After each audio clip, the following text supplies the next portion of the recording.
Shalom, graça e paz. Estamos aqui mais uma vez nesse canal Voz Profética para compartilhar um pouquinho, alguma palavra que Deus tem colocado no nosso coração, compartilhar contigo em o nome do Senhor Jesus. Nossa oração é que essa palavra possa te abençoar, que essa palavra possa alcançar você como tem me alcançado, como tem alcançado a minha vida, que essa palavra também te alcance e o nome do Senhor seja glorificado em tudo. Amém?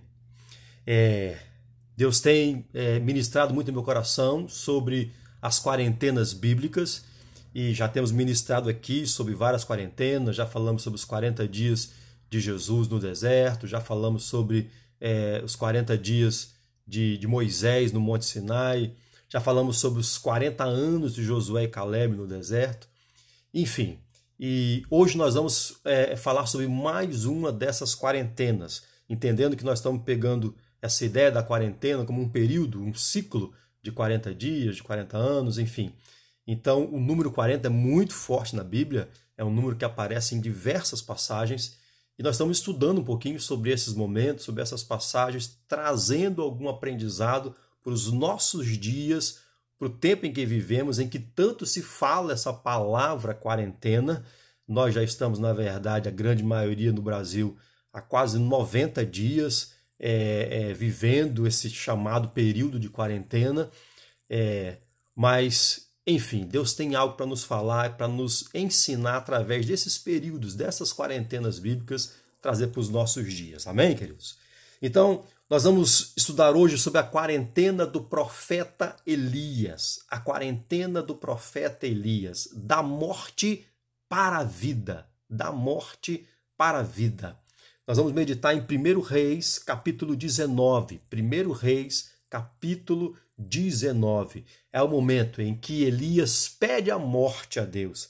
Ele estava numa angústia tão profunda, ele estava numa angústia de alma tão exacerbada que ele pediu a morte. Mas nesse momento Deus o encontra, Deus fala com ele, Deus renova o profeta e ele sai renovado dessa quarentena, desse período. Assim vai acontecer comigo e com você. Nós vamos sair renovados, nós vamos sair cheios do Espírito Santo, nós vamos sair cheios da glória de Deus em o nome do Senhor Jesus. Então acompanhe comigo 1 Reis capítulo 19 a partir do verso 1.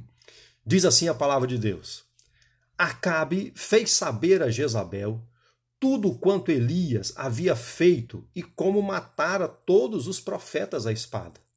Então Jezabel mandou um mensageiro a Elias a dizer-lhe: Faça-me os deuses como lhe aprouver, se amanhã, a estas horas, não fizer eu a tua vida como fizeste a cada um deles. Temendo, pois, Elias, levantou-se e, para salvar a sua vida, se foi e chegou a Berseba, que pertence a Judá, e ali deixou o seu moço. Ele mesmo, porém, se foi ao deserto, caminho de um dia, e veio e se assentou debaixo de um zimbro, e pediu para si a morte.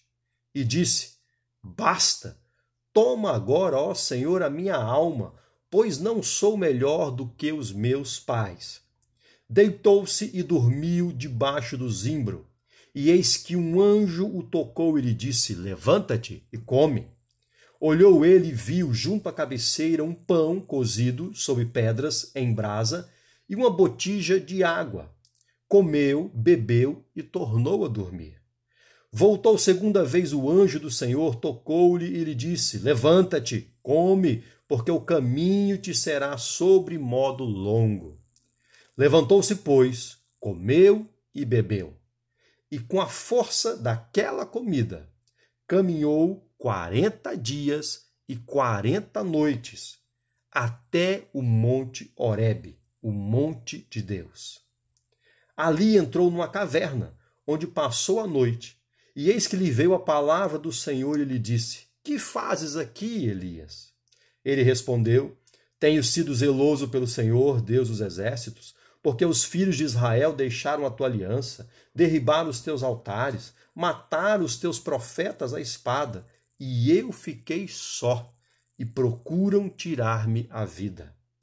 Disse-lhe Deus: sai e põe-te neste monte perante o Senhor. Eis que passava o Senhor, e um grande e forte vento fendia os montes e despedaçava as penhas diante do Senhor. Porém, o Senhor não estava no vento. Depois do vento, um terremoto, mas o Senhor não estava no terremoto. Depois do terremoto, um fogo, mas o Senhor não estava no fogo. E depois do fogo, um cicio tranquilo e suave. Ouvindo Elias, envolveu o rosto no seu manto e, saindo, pôs-se à entrada da caverna. Eis que veio uma voz e lhe disse: que fazes aqui, Elias? Vamos orar. Pai, em nome de Jesus, eu clamo que essa tua palavra penetre fundo nos nossos corações e opere tudo o que o Senhor tem designado para ela operar nesta hora, neste momento. É a minha oração em o nome do Senhor Jesus. Aleluia, aleluia. Glória a Deus, glória a Deus. Vamos entender o contexto. Elias, o profeta de Deus, tinha acabado de passar por uma guerra espiritual, uma batalha imensa. Ele tinha enfrentado 450 profetas de Baal. Ele havia feito um desafio e ele disse assim: olha, vamos fazer aqui, cada um vai fazer o seu sacrifício, sua oferta. E o Deus que responder com fogo, o Deus que acender, derramar fogo do céu e acender o sacrifício, esse será o Deus verdadeiro. E então os profetas de Baal fizeram lá o seu altar, fizeram o sacrifício, e diz que eles ficaram desde a manhã cedo até meio-dia, e eles clamavam a Baal, invocavam a Baal, diz que eles se retalhavam, faziam os seus rituais de feitiçaria, mas Baal não respondeu com fogo. E depois disso veio Elias, fez um altar dedicado ao Senhor, ele pediu para colocarem muita água, falou: põe água, encheram de água o altar, e aí ele fez uma única oração, fez uma oração e disse que Deus respondeu com fogo do céu. Aquilo provocou um verdadeiro reboliço espiritual na nação de Israel, porque a nação estava servindo a Baal, estava fazendo os atos de feitiçaria, e com aquela ação de Elias, o povo se voltou para Deus, se voltou para buscar a Deus, e os 450 profetas de Baal foram mortos. Bom, quando acabou tudo isso, Jezabel, que era a feiticeira que comandava todo aquele ofício de culto a Baal em Israel. E quando nós estamos falando de culto a Baal, era um culto que envolvia coisas terríveis, envolvia sacrifício humano, envolvia orgias, prostitutas cultuais, enfim. Culto a Baal era um culto terrível. E Jezabel era a quem comandava tudo isso na nação de Israel. Ela mandou um recado a Elias. Ela era a esposa do rei, ela era a rainha da nação de Israel. E ela mandou um recado a Elias, falou assim: olha, eu vou te matar, assim como os profetas de Baal foram mortos, eu vou te matar. Diz o texto que Elias ouviu aquilo e fugiu para salvar a sua vida. E ele caminho de um dia na direção do deserto do Sinai, que era o lugar mais longe para onde ele podia ir a pé. Era a travessia do deserto do Sinai. O deserto do Sinai é um deserto muito difícil, é um deserto rochoso, não é aquele deserto de dunas, mas é um deserto cheio de rochas e muito seco, muito árido. Até hoje é um local praticamente inabitado e, enfim, muito difícil atravessar. Tem muitas grutas, muitas cavernas onde se escondem bichos, onde se escondem feras, onde se escondem assaltantes. Mas Elias decidiu ir para o deserto do Sinai para fugir de Jezabel. E diz que ele andou um caminho de um dia apenas e se deitou debaixo de um zimbro, de uma árvore, e ali ele pediu para si a morte. Ele quis morrer. Deitou ali, Deus enviou um anjo. O anjo acordou Elias e quando ele acordou tinha pão e tinha água. O anjo falou: come. Ele comeu, voltou a dormir. O anjo sacudiu-lhe de novo e disse: levanta, come, porque você vai ter uma caminhada dura pela frente. E ele então comeu, bebeu e diz: com a força daquela comida, ele caminhou então 40 dias e 40 noites. E aí se cumpre a quarentena de Elias, até que ele chega no Sinai e lá ele tem um encontro poderoso com Deus. Pois bem, o que é que tudo isso tem a ver conosco? O que é que tudo isso traz para nós? Eu separei aqui pelo menos três lições que aprendemos com a quarentena de Elias. O que é que nós podemos aprender dessa experiência de Elias e trazer para os nossos dias? E trazer para essa tal quarentena que estamos vivendo, que já está durando quase 90 dias, enfim, trazer para a situação atual que nós estamos vivendo hoje. A primeira lição que nós aprendemos é que precisamos vencer a guerra na nossa alma. Ouça, os dias que estamos vivendo são dias de intensa guerra na alma.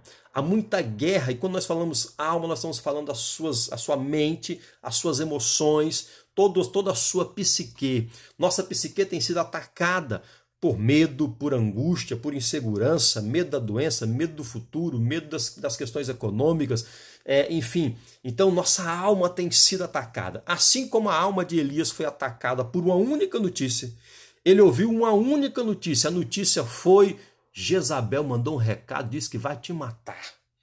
Assim, irmãos, nós estamos ouvindo muitas notícias que estão mexendo muito com a nossa alma. Notícias, muitas elas de morte, de tragédia, de dor, de sofrimento. Isso tem mexido com a nossa alma. Cuidado com as notícias que você ouve. Cuidado com as notícias que você ouve. A quem você está prestando o seu ouvido? Sabe? E aí, quando eu falo disso, não falo só da mídia oficial, não é só a TV, o rádio, mas a internet, onde você se posta, o que é que você está ouvindo, o que é que você está buscando, o que é que você está labutando, em que é que você está se envolvendo, onde você está envolvendo a sua alma nesses dias. Cuidado. Há uma grande guerra na alma.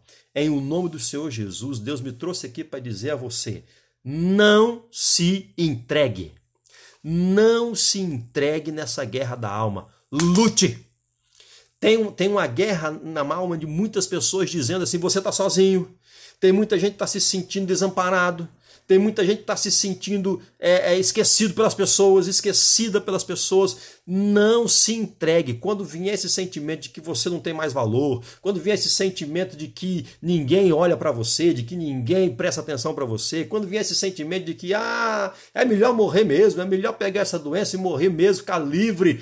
Em o nome do Senhor Jesus, estou aqui para repreender isso na sua vida e dizer: lute, lute, lute, guerreie, não desista, você tem que guerrear. Quando vierem os pensamentos ruins, combata com pensamentos de bênção, com pensamentos de paz. Quando vier o pensamento dizendo ninguém me ama, pense assim: não, Jesus me ama, Deus me ama. E mais do que isso, eu amo pessoas, vale a pena viver porque eu amo. Se ninguém se lembrar de mim, eu lembro de pessoas, então vale a pena viver.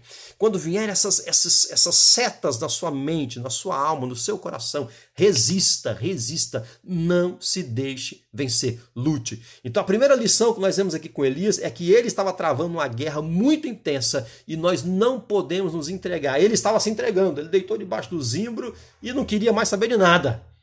Ele estava se entregando à morte. Então Deus diz para você: não se entregue, não se entregue. Guerreie na sua alma e traga à memória aquilo que te dá esperança. Ok? Primeira lição. Segunda lição que aprendemos nessa quarentena de Elias, do profeta Elias. A segunda lição é: Deus tem suprimento para o corpo e para a alma. Deus tem suprimento para o seu corpo e para a sua alma. Nesse período de quarentena, nesse período de crise, nesse período em que a alma está em guerra, em que muitos pensamentos povoam nossa mente, nosso coração, Deus está dizendo para você: ei! Deus está te sacudindo, assim como o anjo sacudiu Elias, despertou Elias daquele sono, daquela letargia da alma, despertou ele e falou: opa, olha aqui do seu lado, olha o que é que tem aqui. E Deus colocou pão e água para Elias. Assim Deus está colocando suprimento para a minha vida e para a sua vida, em o nome do Senhor Jesus. E esse suprimento, preste atenção, não é só no físico, não é só a questão de que não vai faltar comida na sua casa, que não vai faltar comida para você comer. Não é só um alimento físico, mas esse é um alimento também para a sua alma. Pensa numa coisa, Elias estava numa guerra interior e ele conseguiu, depois daquele alimento, andar 40 dias e 40 noites no meio do deserto. Você acha que um homem em depressão, em profunda depressão, conseguiria andar 40 dias no deserto se não tivesse recebido um ânimo na sua alma, um renovo na sua alma, uma cura na sua alma? Aquele alimento não foi só um alimento físico para Elias.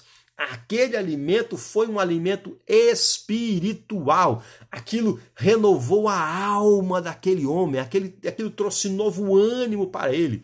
O pão e a água, o que representam isso? O pão representa o próprio Senhor Jesus. Jesus disse: eu sou o pão da vida. Ele é o pão da vida, irmãos. Nós precisamos nos alimentar de Jesus nesses dias. Pastor, como é que eu vou me alimentar de Jesus? Sabe como? Através da sua palavra. Através da sua palavra. A Bíblia diz: Jesus é o verbo de Deus, o verbo vivo, o verbo que se fez carne e habitou entre nós. Ele é a palavra.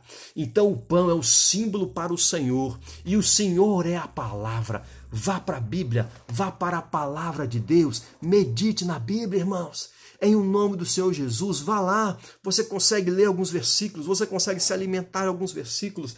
Alimente a sua alma, a sua mente, as suas emoções com a palavra de Deus, com a palavra que vem do céu, com o maná que desce do céu, é o pão vivo do Senhor. Elias se alimentou daquele pão, ele não estava só comendo um alimento físico, ele estava comendo um alimento espiritual. A palavra é o nosso alimento espiritual. E a água fala do Espírito Santo. Jesus disse: aquele que crê em mim, do seu interior fluirão rios de águas vivas. Um rio de água viva. Oh, aleluia, é o Espírito Santo de Deus.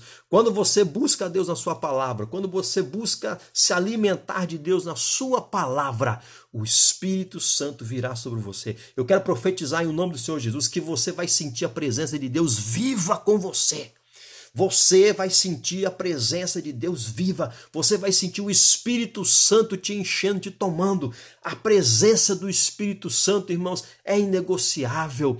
Quando ele vem, você percebe, você sabe. Quando ele vem sobre a sua vida, ele enche a sua mente de paz, o seu coração de paz. Eu quero dizer para você que nesses dias, dessa quarentena, o Espírito Santo quer te visitar. Jesus tem dessa água para você beber. Ele falou para a mulher samaritana, ele disse assim: aquele que beber da água que eu lhe der, jamais tornará a ter sede.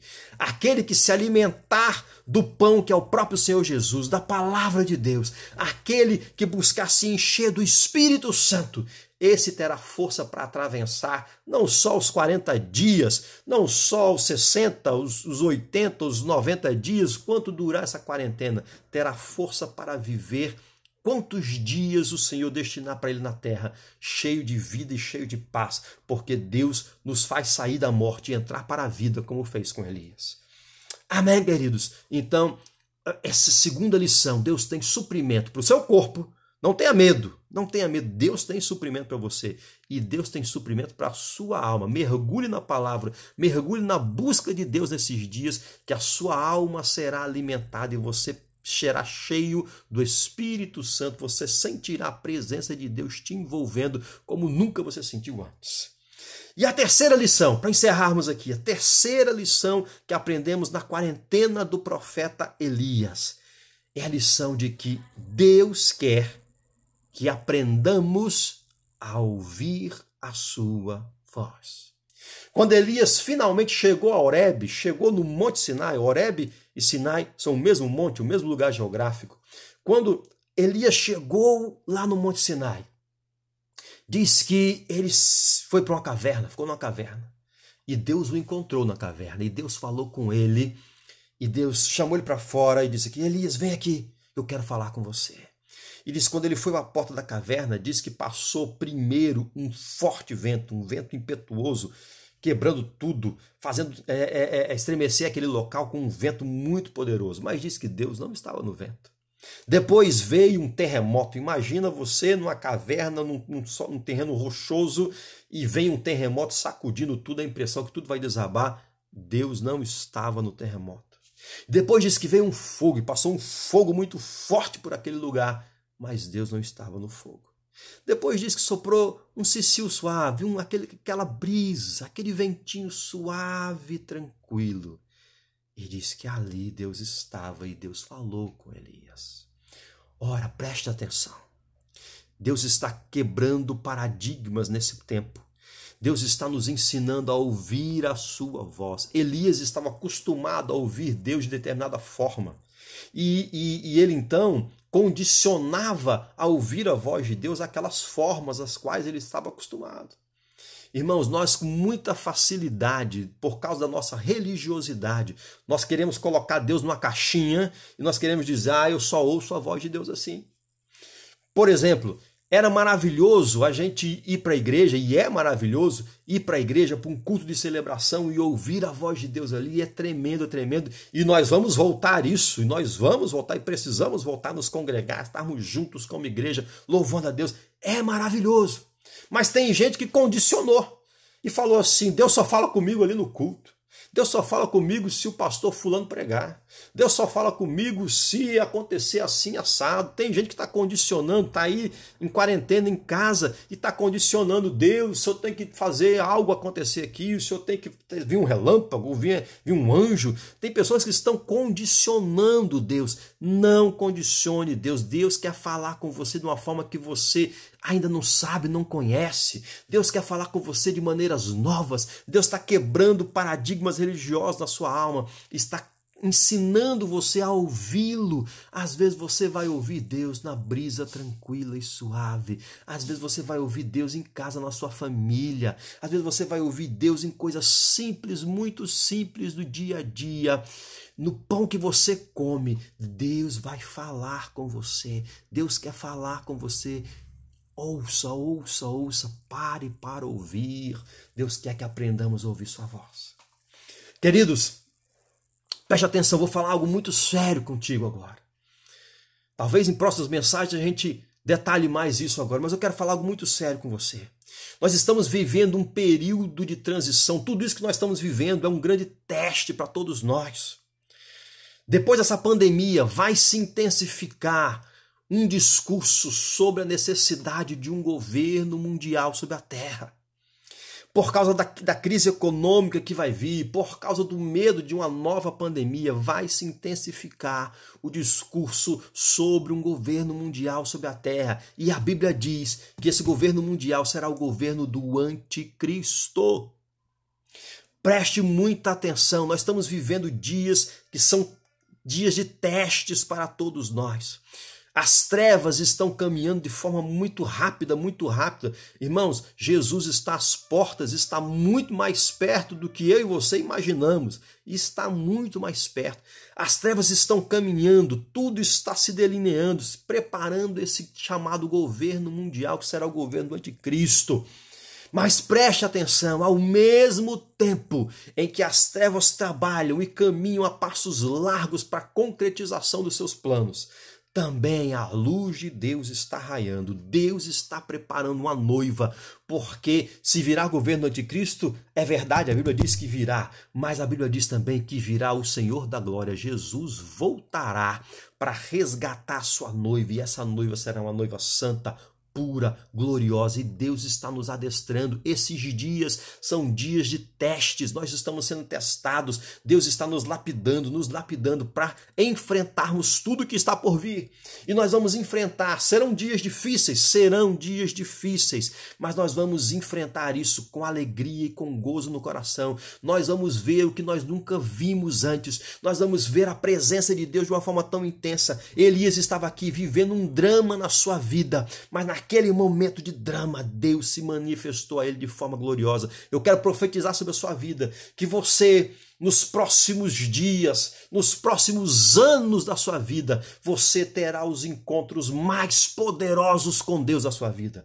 Você verá a glória do Senhor, você mergulhará na glória do Senhor, você aprenderá a verdadeiramente ouvir a voz de Deus. Será cheia do Espírito Santo. Nós viveremos dias de grande poder de Deus sobre a terra, viveremos dias de grande glória de Deus sobre a terra. Ao mesmo tempo em que as trevas caminham, ao mesmo tempo Deus está trabalhando na sua igreja e restaurando a sua noiva. Creia nisso, Creia nisso, creia nisso. Há um grande mover de Deus e Deus está nos adestrando nesses dias. Esses dias são os dias da semente para nós colhermos lá na frente. Deus quer falar contigo e quer te ensinar a ouvir sua voz. Amém. Eu quero orar com você nessa hora, em nome do Senhor Jesus. Se você puder, acompanhe comigo essa oração. Pai, em nome do Senhor Jesus. Em nome do Senhor Jesus, meu Deus, eu oro agora por este amado, por essa amada, por essa pessoa que está ao alcance dessa ministração. Eu sei que essa ministração não chegou por acaso a esta vida. Pai, em o nome do Senhor Jesus, eu quero agora abençoar esta vida. Coloco esta vida diante do Senhor e clamo em o nome do Senhor Jesus. Deus, derrama do teu óleo precioso sobre essa vida. Meu Deus, eu clamo que o Senhor alimente a alma desta pessoa com o pão vivo que desceu do céu, com o próprio Senhor Jesus. Eu clamo, Espírito Santo, que o Senhor derrame da sua água poderosa sobre essa vida. Em o nome do Senhor Jesus, eu clamo, Pai, que venha o alimento para o corpo físico, que venha o alimento para a alma. Em o nome do Senhor Jesus, repreendo todo sentimento de morte. Em o nome do Senhor Jesus, repreendo todo sentimento de desvalor, de desamparo. Em o nome do Senhor Jesus, ministro vida, vida, vida, paz, alegria, gozo, em o nome do Senhor Jesus, esperança, esperança, porque o Deus da esperança está contigo. Em o nome do Senhor Jesus, eu abençoo essa pessoa e toda a sua casa com o suprimento de Deus para esses dias, o pão vivo, a água viva de Deus, o suprimento de Deus, e declaro e profetizo que esta vida aprenderá a ouvir a voz de Deus como nunca ouviu, aprenderá a ouvir a voz de Deus e verá a glória do Deus eterno. Profetizo assim em o nome do Senhor Jesus.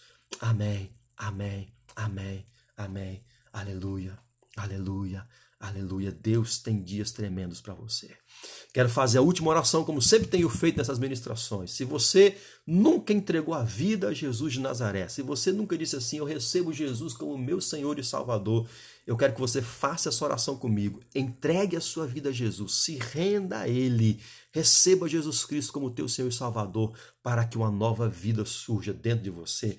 Se você quer isso, faça essa oração comigo, repita essa oração em nome de Jesus. Declare assim: Senhor Jesus, eu me arrependo dos meus pecados. Perdoa a minha vida. Senhor, eu te recebo como meu Senhor e meu Salvador. Entra na minha vida e faz morada. Aleluia. Pai, eu abençoo a pessoa que fez essa oração, entregando a vida ao Senhor Jesus, confessando o Senhor Jesus como Senhor e Salvador. Que haja nova vida, que haja mudança de vida, que haja o teu poder enchendo esta vida para a honra, glória e louvor do teu nome. É a minha oração, meu Deus. Põe o teu anjo ao lado dessa pessoa. Põe o teu anjo, assim como o Senhor colocou o anjo ao lado de Elias. Põe o teu anjo ao lado dessa pessoa e ministra esse coração em o nome do Senhor Jesus. Amém, amém. Aleluia, aleluia, aleluia. Estamos encerrando. Se você puder, sempre temos falado, se inscreva nesse canal. Se você puder curtir o videozinho, curta, porque essas coisas são importantes nessa plataforma do YouTube e nos ajude a divulgar. Divulgue, se essa palavra ministrou o seu coração, divulgue para quantas pessoas você puder. Por isso que eu estou aqui, para chegar aonde eu não chegaria fisicamente. Então me ajude a levar essa mensagem aonde Deus quiser que ela vá. Seja um propagador da palavra de Deus. Amém? Um grande beijo no coração. Deus te abençoe. Fique na paz, em nome de Jesus.